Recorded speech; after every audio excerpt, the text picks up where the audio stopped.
these are all the apps you guys get. You guys don't get any more apps. These are your standard apps. If you scroll through, you're gonna see them. So there's some in here, and here you go, even more apps. So scroll down, and there you go.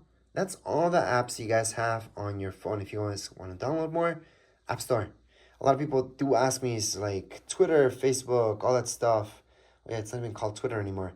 But anyways, is all that stuff like Instagram also free on phone, on iPhones than Androids? Yeah, it's all the same thing. All social media is completely free. So go on and download it from the App Store. Something I do recommend going into is your settings now that you're all done. General, and just making sure that you're all up to date. So here you go. You should be up to date, but just in case, run any updates if they need to. Those are widgets up there, by the way. But anyways, as far as this video goes, we're all done. If you guys have any comments, questions, you guys can write down here in the comments area. Don't forget to subscribe and like. Thank you.